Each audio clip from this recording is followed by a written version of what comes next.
감사합니다. 우리 지난주부터 그리스도의 세 가지 직분, 왕이요, 제사장이요, 선지자의 직분에 대해서 살펴보고 있습니다. 예수님이 이 땅에 이 세 가지 직분을 감당하러 오셨어요. 물론 십자가에 못 박혀 죽으러 오셨습니다. 그게 틀린 말이 아니에요. 그러나 그것은 그리스도의 세 가지 직분 중에 제사장의 직분에 해당하는 내용입니다. 예수님이 그 일만 하신 것이 아니고 제사장의 사역만 감당하신 것이 아니고 그분은 여전히 우리의 선지자이시고 우리의 여전한 왕이심을 여러분 믿으시기 바랍니다. 그래서 예수님이 이 땅에 계실 때 입을 열어 율법을 설명하실 때 사람들이 다 놀랐어요. 그 가르치는 것이 권위 있는 자 같고 서기관들과 같지 아니하밀러라. 그럴 수밖에 없죠. 이를테면 예수님이 율법을 해설해 주십니다. 쉽게 얘기하면 저자직강이에요. 이를테면 이해가 되시죠? 무슨 말인가? 그 말씀을 왜 주셨는가? 그 말씀의 의미가 뜻이 무엇인가를 밝히 증거하실 수 있는 분은 예수 그리스도밖에 없습니다. 왜냐하면 그분이 구약시대 그리스도의 영이신 성령을 통해서 성경을 기록하도록 하신 우리의 참된 선지자이시기 때문에 그런 거예요.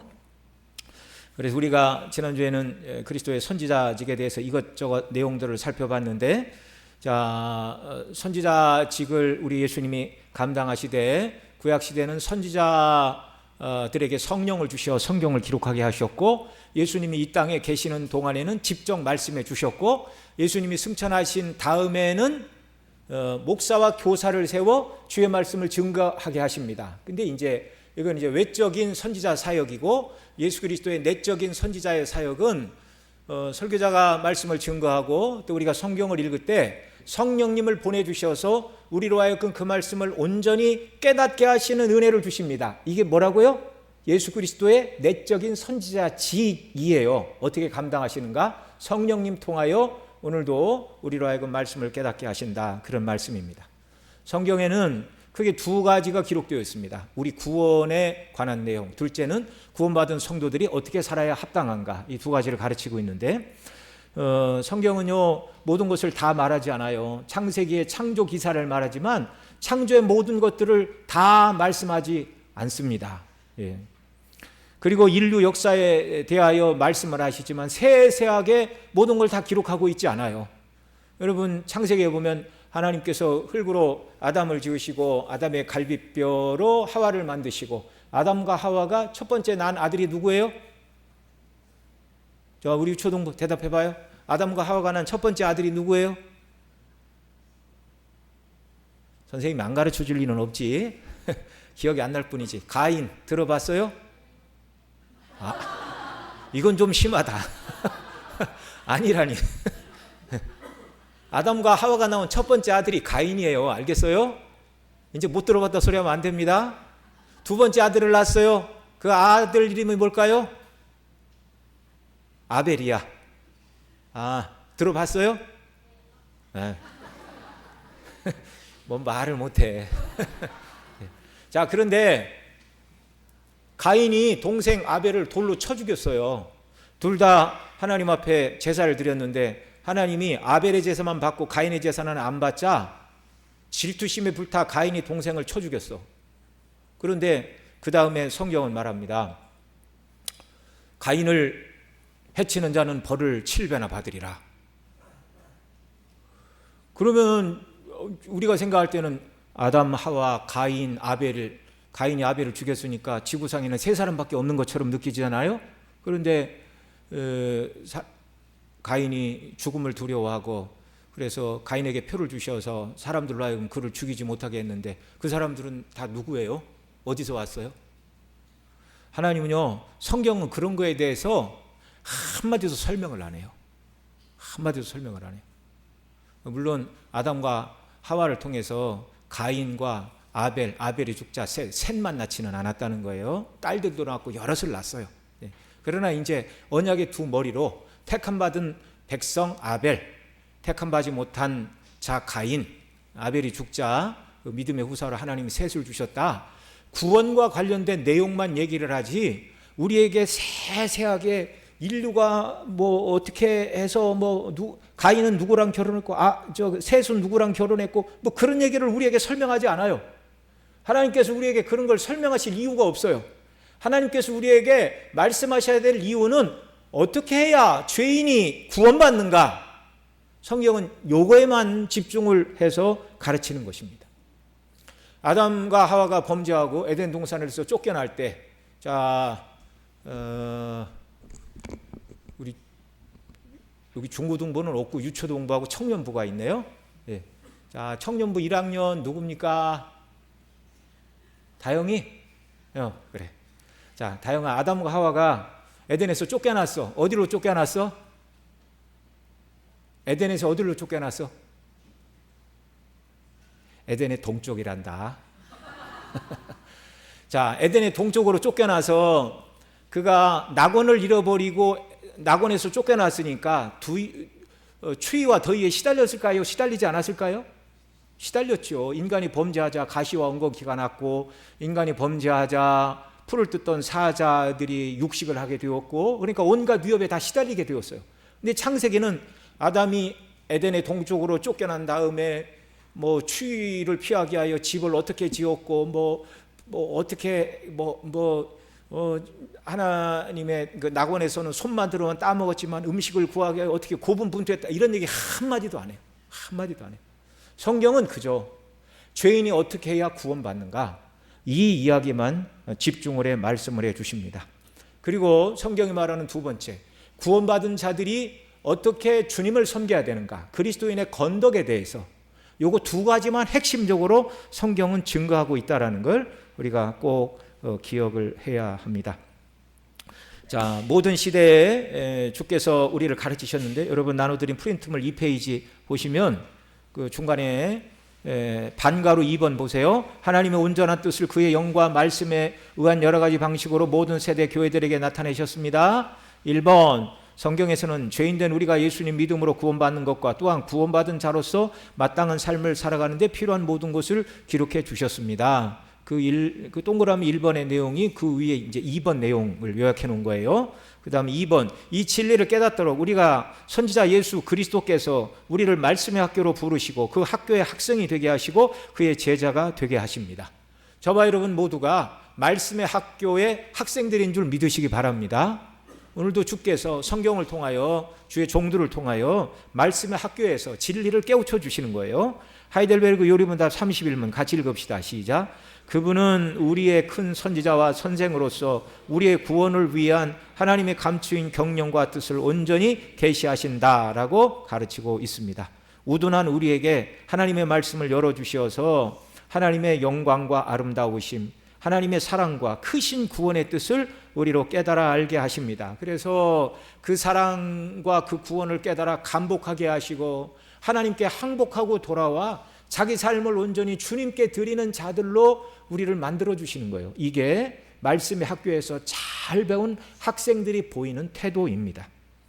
우리가 그리스도의 말씀의 학교에서 배우는 것은 큰 특권입니다. 이것은 세상의 최고의 대학에서 배울 수 없는 생명의 진리를 배우고 구원에 이르게 되는 영광과 특권을 누리는 것입니다. 그러니까 여러분 교회 와서 제가 일부러 내가 오늘은 설교를 길게 하겠다 한 번도 그렇게 한 적이 없어. 오늘도 혹시 보셨어요? 제가 설교할 때 앞에 원고 막 이렇게 넘기는 거? 예. 못 보셨으면 할 수 없고, 하여튼 원고 3분의 1 이상은 덜어내고 설교합니다. 네. 예. 아무리 좋은 얘기를 해도 너무 힘들고 지겨워서 못 듣겠다 그러면 밥을 너무 많이 먹여서 막 토하면 어떡해요? 그럴까봐. 예, 그럴까봐 어떻게든지 이제 짧게 하려고 애를 쓰는데, 그런데 여러분 이 세상의 학교보다 말씀의 학교, 세상의 학교는 기껏해야 썩을 양식을 얻게 하는 거예요. 그러나 말씀의 학교에서는 영생하도록 있는 양식을 주는 것 아닙니까? 학생들이 저 중고등학교 다닐 때는 토요일까지 갔어요. 토요일을 반공일이라고 그랬어요. 반공일. 오전 수업하고 이제 그 다음 가니까. 예. 이제 지금은 금요일 날 수업이 끝나고 이제 금요일도 단축 수업하겠다 그런다고 그러대요. 네.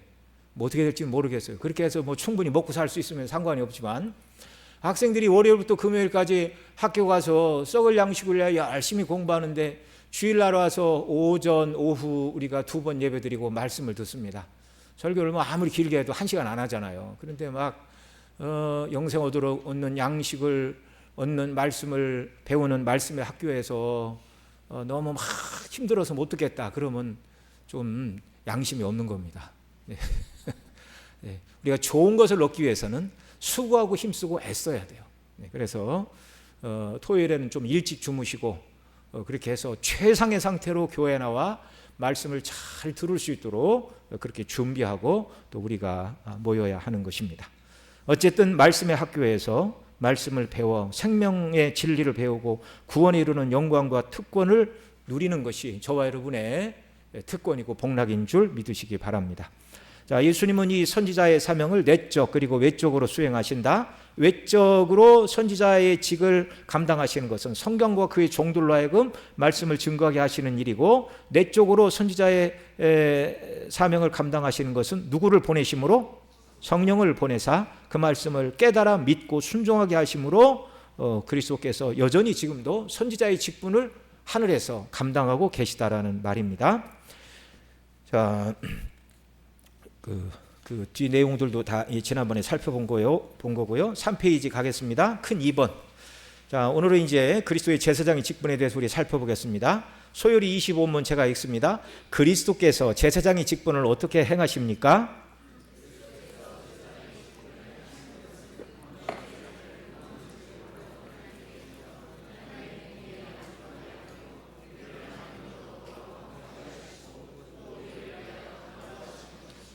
네, 이걸 대유리 문답에서 또 이렇게 가르쳐요. 대유리 43문 그리스도께서 제사장의 직분을 어떻게 행하십니까?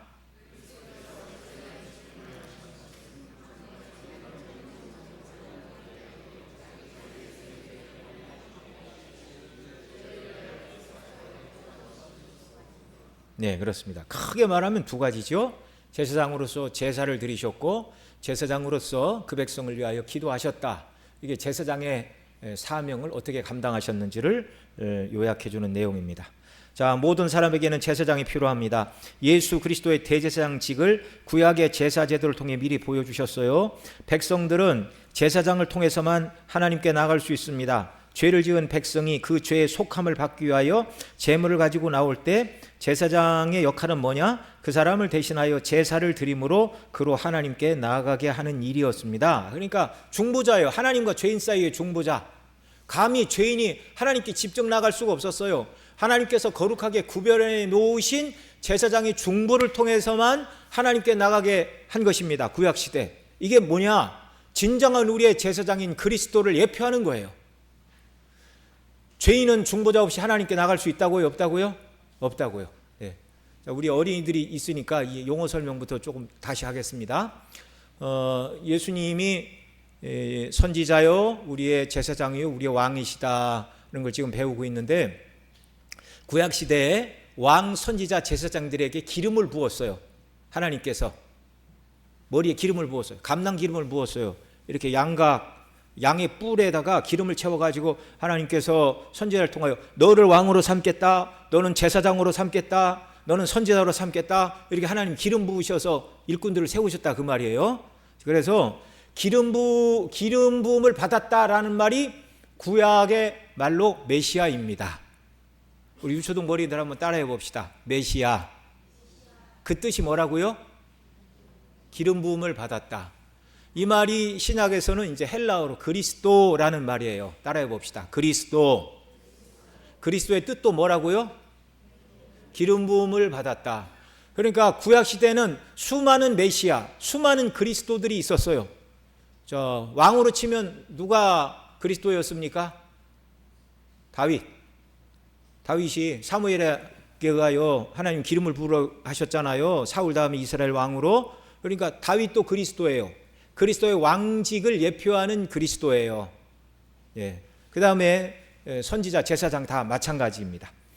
자, 구약의 모든 제사장들은 바로 진정한 제사장이신 예수 그리스도의 예표입니다.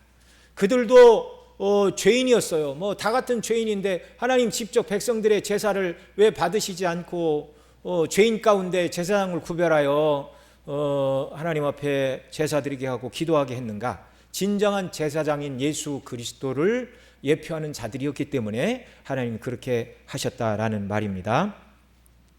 자, 그래서 제사장 백성들은 제사장을 통해서만 나갈 수 있었는데요. 죄를 지은 백성이 그 죄의 속함을 받기 위하여 제물을 가지고 나올 때 제사장은 그 사람을 대신하여 제사를 드림으로 하나님께 나아갈 수 있게 하였는데요.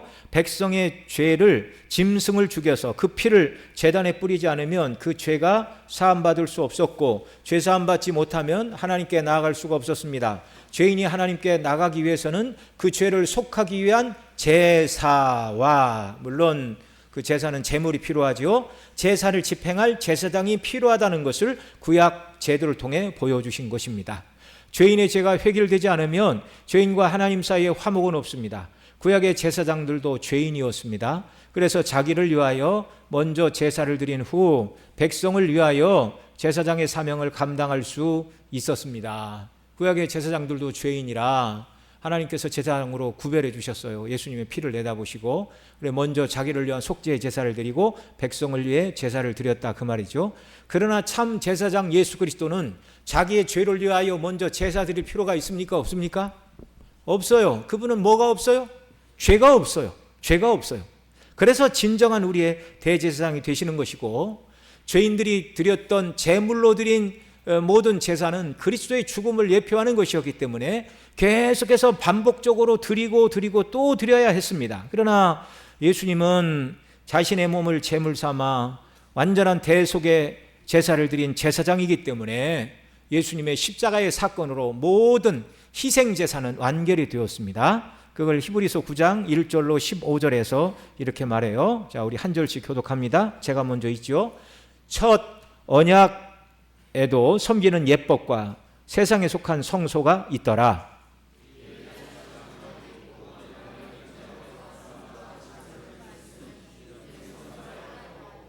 둘째 휘장 뒤에 있는 장막을 지성소라 일컫느니,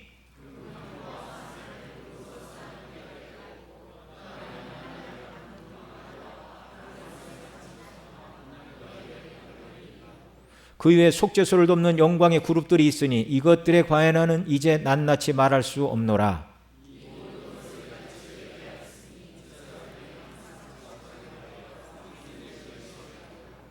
오직 둘째 장막은 대제사장이 홀로 1년에 한 번 들어가되 자기와 백성의 허물을 위하여 드리는 피 없이는 아니하나니,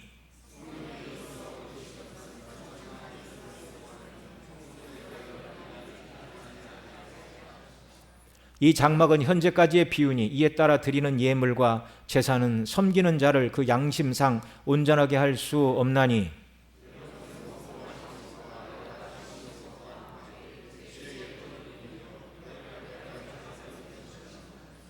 구약의 모든 제도는 임시적으로 주신 거다, 그 말이에요. 그리스도께서는 장래 좋은 일의 대제사장으로 오사 손으로 짓지 아니한 것 곧 이 창조에 속하지 아니한 더 크고 온전한 장막으로 말미암아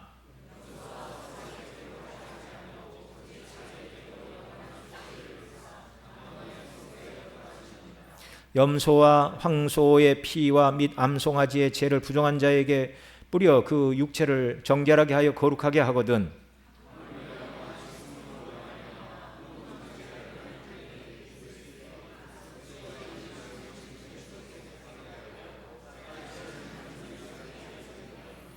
이로 말미암아 그는 새 언약의 중보자이시니 이는 첫 언약 때에 범죄한 죄에서 속량하려고 죽으사 부르심을 입은 자로 하여금 영원한 기업의 약속을 얻게 하려 하심이라. 자, 이렇게 말씀해 주고 계십니다. 그래서 예수님이 대속의 제물이 되시고 제사장이 되어 십자가의 죽으심으로 드리신 속죄의 제사만으로 완전한 저와 여러분의 죄를 위한 제사가 완결이 되었다라는 것입니다. 두 번째, 그리스도께서는 자기 백성의 죄를 위한 화목이 되게 하시려고 단번에 자기를 흠없는 제물로 하나님께 드리심으로 하나님의 공의를 만족해 하셨는데요. 예수님은 자기 백성의 죄를 위한 화목이 되게 하시려고 자신을 제물로 드려 제사장의 직분을 수행하셨습니다. 예수님께서 친히 제물이 되신 이유는 두 가지인데, 첫째로 그분만이 하나님의 공의를 만족시켜 우리의 죄의 문제를 해결하실 수 있기 때문입니다. 그분만이 죄가 없는 참 사람이기 때문에 그래요. 히브리 2장 17절 같이 읽습니다. 그러므로 그가 범사의 형제들과 같이 되심이 마땅하도다. 이는 하나님의 일에 자비하고 신실한 대제사장이 되어 백성의 죄를 속량하려 하심이라. 죄 없는 하나님의 아들이 참 사람의 몸을 입고 이 땅에 오신 예수님만이 오직 모든 백성의 죄를 속량하셔서 하나님 앞에서 우리 죄에 대한 공의의 값을 지불할 수 있는 유일한 분이다라는 말이고요. 둘째로 죄 문제가 해결되어야만 우리가 하나님과 화목하게 될 수 있기 때문입니다. 그래서 예수님이 죄 없는 그분이 죽으시고 죽으심으로 말미암아 하나님과 우리 사이에 화목을 이루셨다 그 말이에요. 에베소 2장 16절 시작. 또 십자가로 이두를 한 몸으로 하나님과 화목하게 하심이라 원수된 것을 십자가로 소멸하시고입니다. 십자가로 소멸하시고. 에베소서 5장 1절에서 그리스도로 말미암아 의롭다 하심을 입은 자들은 하나님과 더불어 화평을 누려야 된다 그렇게 가르치고 있습니다. 자, 두 번째, 또한 단번에 자기를 흠없는 제물로 하나님께 드리셨습니다. 자, 예수님은 속죄의 제사를 몇 번만 드리셨다고요? 단번에 완전한 제사를 드리셨어요. 히브리 9장 14절 28절 같이 읽습니다.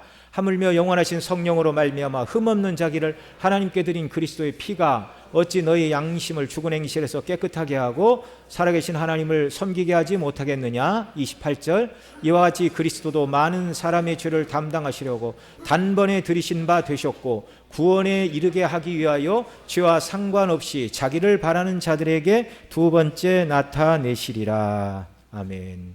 자, 그 흠없는 완전한 보혈의 피, 그 피가 한 번 흘려짐으로 우리 죄를 위한 모든 속죄의 값이 단번에 다 치러졌다 그런 말입니다.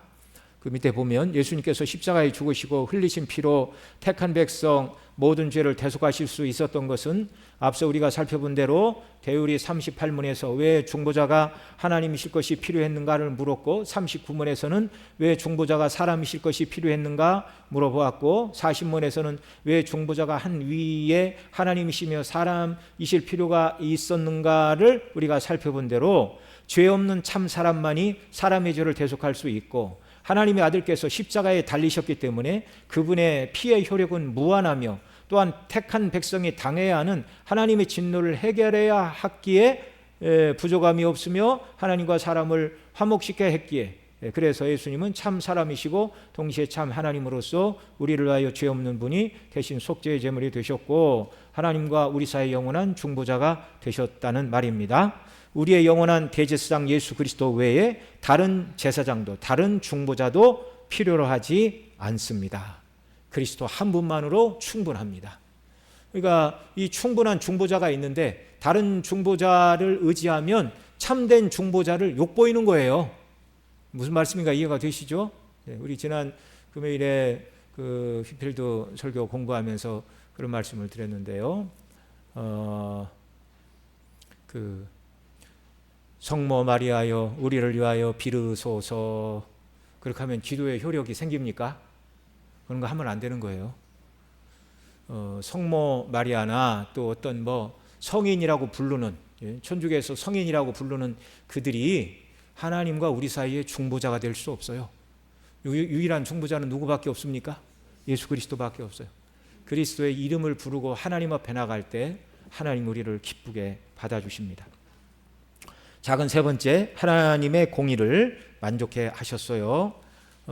예수님이 십자가에서 죽으시는 그 일을 통하여 화목의 제물이 되셨고 단번에 흠없는 제물이 되셨고 예수님의 죽으심으로 말미암아 하나님의 모든 공의가 완성이 되었다라는 말입니다. 구약의 제사장들이 드리는 제물로는 인간의 죄에 대한 하나님의 공의가 만족되지 않았습니다. 그래서 해마다 죄를 생각나게 함으로 해마다 같은 제사를 반복하여 드린 것입니다. 히브리서 10장 3절 4절 같이 읽죠. 그러나 이 제사들은 해마다 죄를 기억하게 하는 것이 있나니 이는 황소와 염소의 피가 능히 죄를 없이 하지 못함이니라. 만약에 황소와 염소의 피가 죄를 완전히 씻었다면 한 번의 죄로 충분하다 그 말이에요. 그러나 그것은 그리스도의 피를 상징하는 것이지 죄를 씻는 능력이 거기에는 없습니다. 그래서 해마다 같은 제사를 반복하여 드림으로 진정으로 우리를 위하여 피 흘려 죽으실 그리스도를 기다리고 예표했던 것이다 그 말입니다. 그러나 그리스도께서는 단번에 자기를 들여 십자가에서 하나님의 공의를 만족시키셨습니다. 오전에도 우리 읽었던 본문인데요. 히브리 7장 27절 시작. 그는 저 대제사장들이 먼저 자기 죄를 위하고 다음에 백성의 죄를 위하여 날마다 제사 드리는 것과 같이 할 필요가 없으니 이는 그가 단번에 자기를 드려 이루셨음이니라. 또 염소와 송아지의 피가 아닌 죄가 전혀 없으신 자신의 피로 영단번에 완전한 속죄를 예수님이 완성하셨어요. 히브리서 9장 28절 상반절 같이 읽습니다. 이와 같이 그리스도도 많은 사람의 죄를 담당하시려고 단번에 들이신 바 되었고, 모든 사람의 죄를 위한 죄값을 예수님이 단번에 들이셨어요. 히브리 10장 10절 14절 18절 또 읽습니다. 이 뜻을 따라 예수 그리스도의 몸을 단번에 들이심으로 말미암아 우리가 거룩함을 얻었노라. 그가 거룩하게 된 자들을 한 번의 제사로 영원히 온전하게 하셨느니라. 이것들을 사하셨은즉 다시 죄를 위하여 제사 드릴 것이 없느니라. 저와 여러분의 죄를 위하여 예수님의 법의 피가 완전한 속죄의 피로 완결이 되었다는 것을 말씀하고 있어요. 그러니까 우리가 우리 죄를 용서받기 위하여 하나님 앞에 들고 나가야 될 다른 재물이 있습니까? 없습니까? 없어요. 없어요. 그리스도의 피로 우리 모든 죄가 다 사함을 받습니다. 그러면 혹시 죄를 많이 지면 내 죄를 용서해달라고 헌금을 많이 하면 하나님 용서해 주시나요? 그런 거 아니에요. 우리 모든 죄는 뭘로만 사함을 받는다고요? 그리스도의 보배 피로. 그리스도의 보배 피로. 그래서 하나님 나라는 돈으로 못 가는 겁니다. 믿음으로 가는 겁니다. 예수 그리스도의 보배 피를 믿는 믿음으로만 가는 겁니다. 우리가 주 앞에 드리는 모든 충성은 구원받은 자로서 하나님을 기쁘시게 하기 위하여, 하나님 나라를 확장하기 위하여 마땅히 해야 될 성도의 의무이고 건덕이에요. 그 다음에 예수님의 죽으심으로 말미암아 하나님과 우리 사이에 화목을 이루어 주셨습니다. 예수 그리스도께서 자신을 우리의 죄에 대하여 진노하신 하나님의 진노를 달래는 화목제물로 드리심으로 우리와 하나님 사이에 화목이 이루어졌습니다. 로마서 5장 10절로 11절 같이 읽죠. 시작. 곧 우리가 원수 되었을 때 그의 아들의 죽으심으로 말미암아 하나님과 화목하게 되었은즉 화목하게 된 자로서 더욱 그의 살아나심으로 말미암아 구원을 받을 것이니라. 그뿐 아니라 이제 우리로 화목하게 하신 우리 주 예수 그리스도로 말미암아 하나님 안에서 또한 즐거워하느니라. 아멘. 예수님 한 분의 단번에 죽으심으로 말미암아 저와 여러분을 위한 속죄의 제사가 완결이 되었어요. 하나님의 공의가 완전히 만족이 되었고, 또 하나님과 우리 사이를 화목하게 하셨고, 더 이상 다른 곳으로 하나님 앞에 나아갈 아무런 것이 없다는 것을 우리가 분명히 기억을 해야 됩니다. 이제 예수님은 제사장의 사명을 당신 자신이 제물이 되시고 제사장이 되셔서 이렇게 완전한 속죄의 제사를 드리는 것이 제사장으로서 예수님이 하시는 첫 번째 일이었고, 그 다음에 대제사장의 사명은 그 백성을 위하여 기도하는 것이라 그랬죠. 6페이지 3번 봅니다. 또한 제사장의 사명을 지금도 수행하시는데 저희를 위하여 계속하여 대도하시는 것으로 대신 기도하신다 그 말입니다. 우리를 위하여, 이건 다른 말로 중보라고 그러죠. 중보 기도하시는 것으로 제사장의 사명을 감당하고 계십니다. 자, 로마서 8장 34절 같이 읽습니다. 시작. 누가 정죄하려 죽으실 뿐 아니라 다시 살아나신 이는 그리스도 예수시니 그는 하나님 우편에 계신 자요 우리를 위하여 간구하는 자신이라. 아멘. 지금도 하나님 보좌 우편에서 우리 주 예수 그리스도께서 우리를 위하여 간구하시는 자신이라 이렇게 말하고 있어요. 우리를 위하여 간구하시는 자신이라. 여기 우리의 여러분 모두가 다 포함되어 있다고 믿으십니까? 예. 우리 하나님 무한하신 분이에요.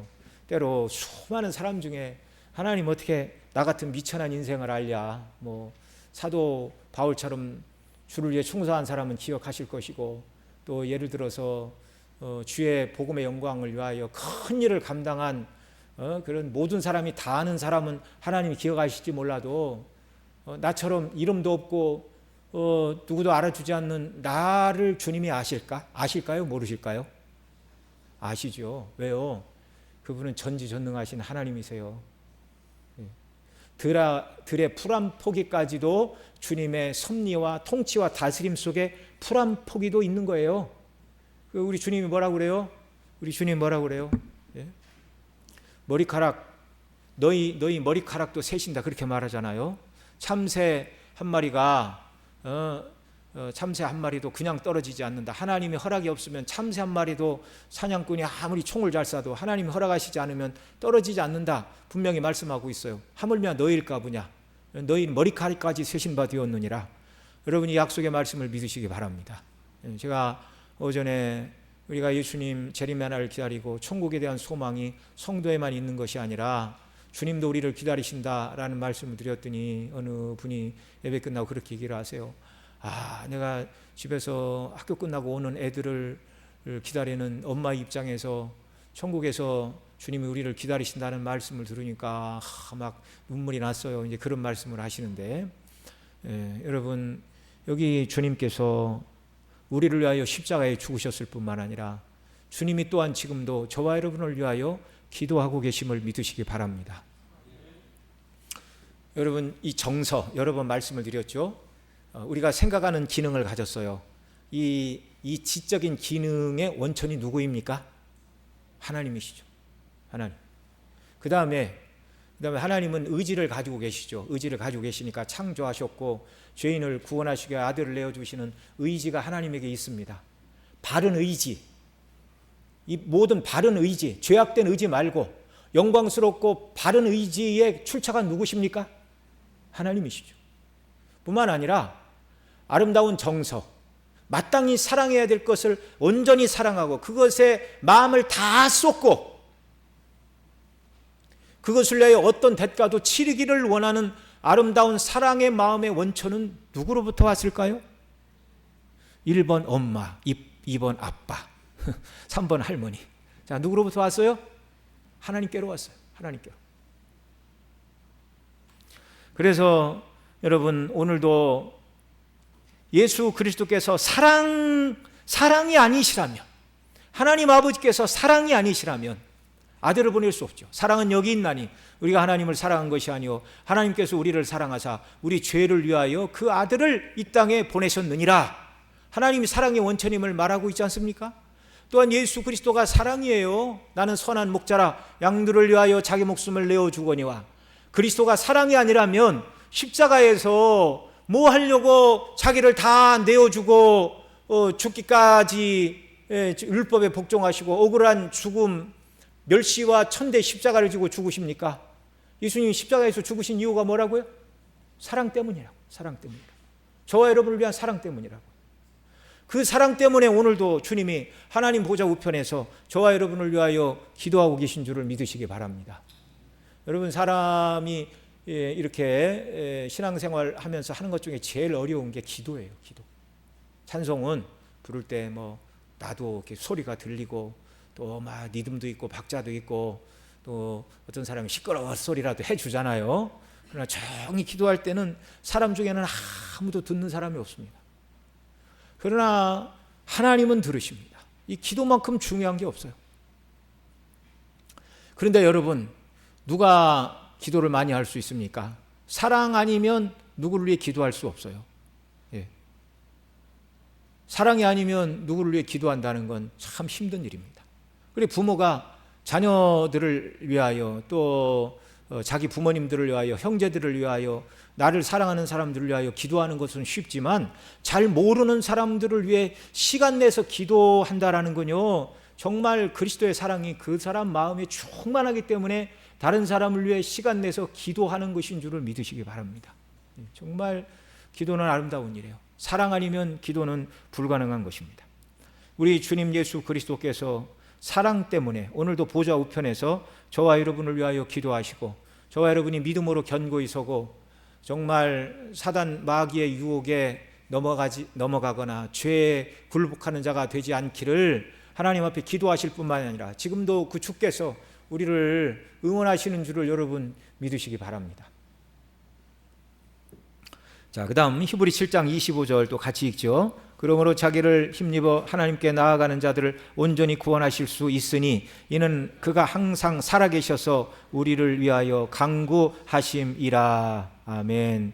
예수 그리스도는 항상 살아계십니다. 그런데 그들을 위하여 간구하심이라. 정말 주님은 우리를 위하여 하나님 아버지께 보좌 우편에서 기도하시는 이 일을 항상 감당하고 계십니다. 항상 감당하고 계십니다. 이걸 생각하면 너무 영광스럽고 은혜로운 거예요. 저와 여러분이 잘나서 믿음이 떨어지지 않는 것이 아니라 예수님이 기도하셨고 또 성령께서 예수께서 보내신 성령께서 우리의 믿음이 떨어지지 않도록 그리스도의 말씀을 생각나게 하시고 가르치시는 그리스도의 은혜의 역사 때문에 저와 여러분의 믿음이 떨어지지 않는 줄을 여러분 믿으시기 바랍니다. 예. 너무나 큰 은혜예요. 너무나 큰 은혜. 예. 어떤 분들이 저한테 그래요. 우리 성도님들이 목사님 기도해 주세요. 그럼 당연히 기도하지요. 정말 성도들의 목자로 세워주셨으니 감사하고 기도하죠. 근데 우리 교인이 아닌 분이 목사님 기도해 주세요 그러면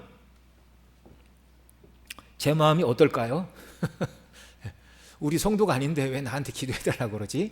이런 생각이 제일 먼저 듭니다. 그래도 계속 기도해 달라고 그러면 그래, 오죽 하나님의 긍휼이 필요하면 그러할까.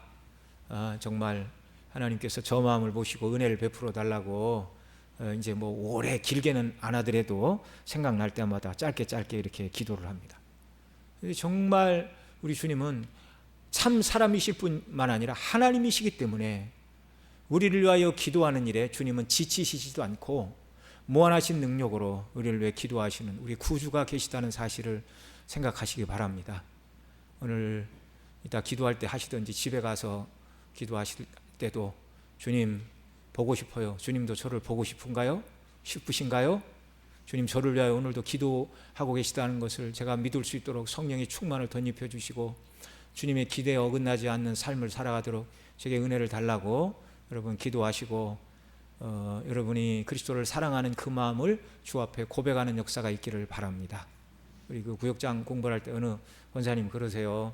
이렇게 공부하고 딱 이렇게 말씀을 나누고 우리가 작은 죄와 더불어 싸우고 하나님의 뜻대로 순종해야 되고 큰 일뿐만 아니라 작은 일도 늘 주님 앞에 아뢰고 주의 능력으로 이기는 삶을 훈련하고 살아야 됩니다. 그렇게 말씀을 드렸더니 내가 하나님 앞에 살가운 자녀가 아니었다는 생각이 드는데요. 한 사람의 생각이 아니라 우리 모두가 다 그래요. 어떻게 보면 하나님께서 그리스도를 통하여 우리에게 베풀어 주신 은혜에 비추어 볼 때 우리는 너무나 큰 사랑을 받았음에도 불구하고 사랑을 하나도 받지 않은 사람처럼 너무 하나님 앞에 매몰차게 살아가는 사람들 같아요.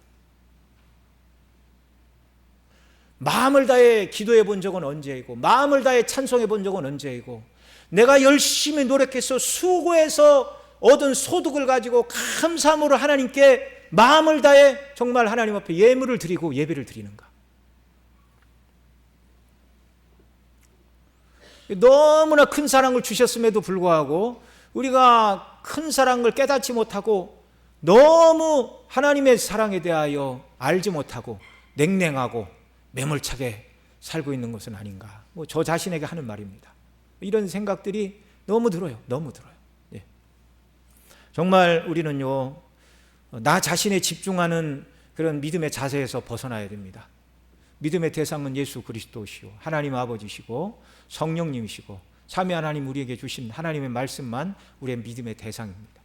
그리고 정말 하나님이 나를 사랑하사 그 아들을 내어주셨고 그리고 그분의 뜻대로 순종할 때 가장 복되게 하는 하나님의 사람으로 훈련시키시기를 원하고 계세요. 그런데 우리는 우리 수준에 원하는 세상 것을 달라고 때를 쓰고 그런 것이 이루어지지 않으면 마치 아무런 사랑도 받지 못한 사람처럼 그렇게 주 앞에 불평하고 원망하고 살지는 있지 않는가. 그런 연약한 저와 여러분을 위해서도 오늘도 주께서는 보좌 우편에서 연약한 우리를 위해 기도하고 계심을 믿으시기 바랍니다. 자, 계속 봅니다. 제사장의 첫 번째 책무가 제사를 드리는 것이라면 제사장의 두 번째 책무는 기도하는 것입니다. 예수님께서도 우리의 영원한 대제사장으로서 지금도 하나님 보좌 우편에서 우리를 위하여 중보 기도를 하십니다. 성령으로 우리를 붙들어 주시기를 기도하시고 요한복음 14장 16절 같이 읽습니다. 내가 아버지께 구하겠으니 그가 또 다른 보혜사를 너희에게 주사 영원토록 너희와 함께 있게 하시리라. 이 기도를 이 땅에서 뿐만 아니라 하늘에서도 하고 계세요. 저 힘이 부족한 중심교회 누구에게 성령을 부어 주옵소서. 우리가 하늘의 영광을 보게 되기를 또한 기도하십니다. 요한복음 17장 24절 시작. 아버지여 내게 주신 자도 나 있는 곳에 나와 함께 있어 아버지께서 창세전부터 나를 사랑하심으로 내게 주신 나의 영광을 그들로 보게 하시기를 원하옵나이다. 예수님이 이 땅에서 이런 일들을 위하여 제자들을 위해 기도하셨다면 하늘에서도 역시 예수님의 기도 제목은 같은 것이라고 우리는 생각할 수 있는 거예요. 우리가 성령 충만하여 주의 뜻대로 순종하는 사람들, 그 다음에 그리스도의 영광에 온전히 눈뜨는 자들, 그래서 그 한 분만 온전히 신뢰하고 믿음으로 살아가는 자들이 되기를 주님이 오늘도 기도하고 계시다는 말입니다. 우리도 주님께서 우리를 위하여 기도해 주심과 같이 우리도 성령으로 충만케 되어 구원의 확신 속에서 주님을 기쁘시게 하는 삶을 살아가며 또 하늘의 영광을 보는 눈을 활짝 열어주셔서 하늘의 산 소망을 따라 구원의 확신을 가지고 이 세상과 비교할 수 없는 천국의 영광을 바라보며 살아가는 자리 되게 하시기를 기도하고 그 은혜를 따라 육체의 남은 때를 살아가는 저와 여러분 모두가 되게 하시기를 소원합니다. 우리 기도하겠습니다. 우리 들은 말씀 붙들고 기도하죠. 대제사장 예수 그리스도, 그분은 자신이 제사장이실 뿐만 아니라 예수님 당신 자신이 제물이 되셨어요. 죄인 모두에게는 하나님 앞에 나갈 수 있는 중보자인 제사장이 필요합니다. 예수 그리스도는 우리의 죄를 위한 화목의 제물이 되시기 위하여 십자가에 달리셨는데 단번에 흠없는 제물로 예수님은 자기를 드리셨어요. 그래서 하나님의 공의를 만족시키셨고 하나님과 우리를 화목하게 하시는 제사의 사명을 감당하사 두 번 다시 드릴 제사가 필요 없는 완전한 단번에 영원한 제사를 드리셨고, 그리고 지금도 우리를 위하여 기도하시는 예수 그리스도, 그분을 더 알게 하여 주옵소서. 그리스도의 속죄로 말미암아 하나님 앞에 나갈 수 있는 특권을 주신 것을 감사하고 더욱더 내게도 은혜를 달라고 기도하고 나를 위해 기도하시는 주님께 감사하며 은혜를 더 달라고 기도하는 시간 우리 가지시기 바랍니다. 같이 기도드립니다.